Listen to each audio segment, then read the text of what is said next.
to worry about our generation. We know how to solve for X.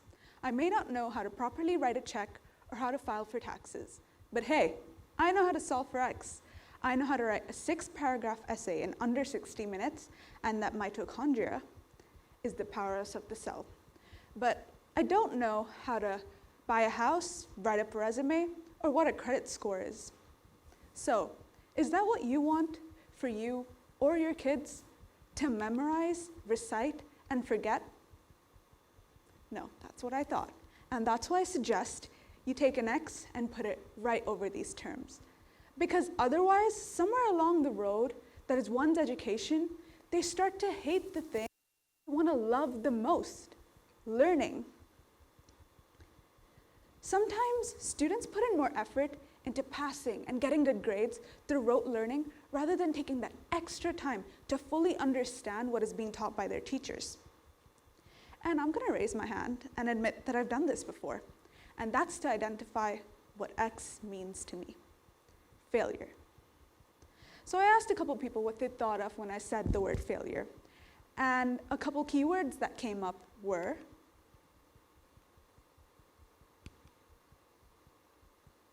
defeat, breakdown, unsuccessful, frustration. Unfortunately, failure in education, as well as general society, is seen as a negative word. However, it's a vital part of life because without it, we would be less capable of compassion, kindness, and great achievement. Everyone gets a little antsy about failure, and that's normal. However, I've noticed that this is particularly true in India, where I'm originally from. And being that's where most of my family is, and that's where my roots lie, I took it upon myself to understand this significant fear. Now, I believe that it is primarily due to the judgment that's within our society, where you can be judged at a young age for something like the stream you choose to graduate in. I also learned that in Italy, failure is a taboo subject. And through Crystal Chrissy, I learned the term brutta figura.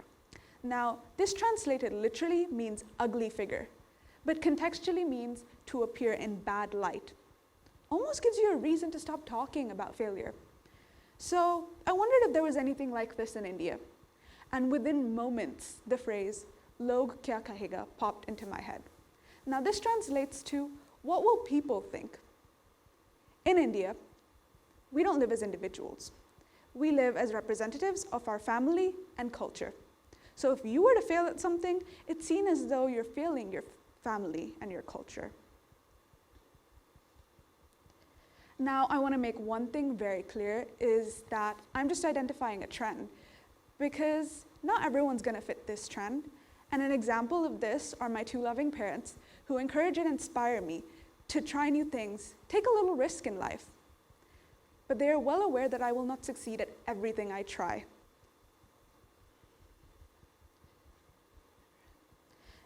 And they've instilled in me the mindset that failure is an essential part of life. I have to learn to view it as another life experience. I've learned to appreciate it. We live in a world where popular culture celebrities and public speakers say that if you chase your dream, you will achieve it. But this is contextualized with guarantee, and it makes it appear as though it's only cool to talk about failure when that exact dream is achieved. Now, trust me, I know it can feel incredible to look back on a failure and see how far you've come. But in the moment that something goes wrong, it's important to acknowledge it, because that's how you identify your area of weaknesses and how you're going to improve. Because in essence, failure is just a test.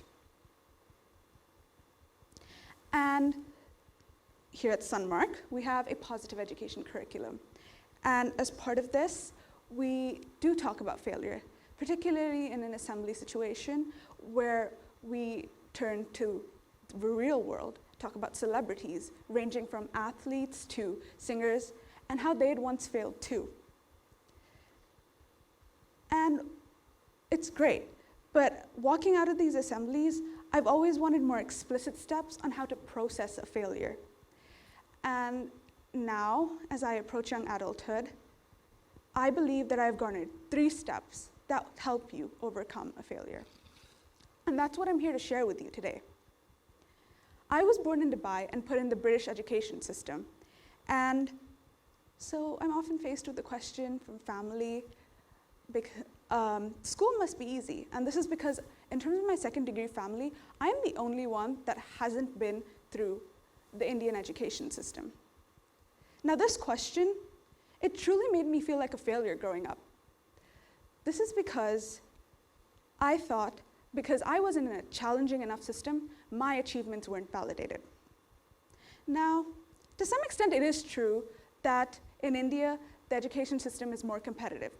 But when I see it, I see something that involves memorization and pupils often being afraid to ask questions. So they're going through the motions mechanically, making me question if that's learning. After continuing to talk to my peers, I found out that extracurriculars get the back seat, if any seat at all. Now, doing my research made me realize I love the system that I'm in. I was in the best possible situation to achieve my goals and my dreams. Yet, a cloud of failure still loomed. But I continued to thrive in my environment because I knew that I was going to reach my goals here.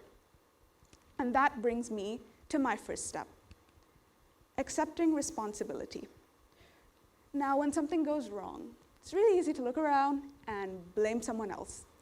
But in my situation, I took it upon myself to sit down and have a conversation, explain to the others why my situation and my system was just as effective. And trust me, I know that it's easier said than done, because when's confrontation ever easy? But by accepting this failure, you're rerouting a path to your goals.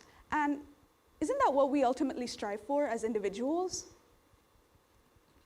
The next step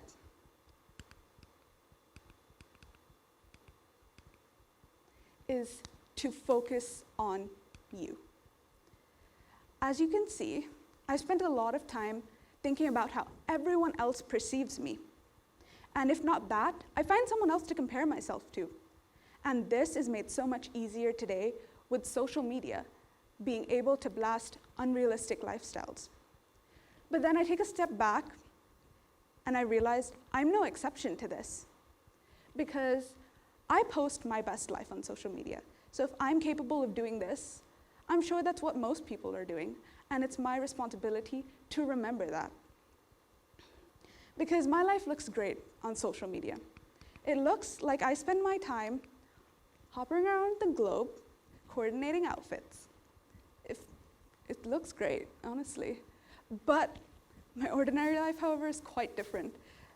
I'm gonna give you an example here. This is gonna be embarrassing, but these are the types of things my best friend gets to see. Very lucky, I know. But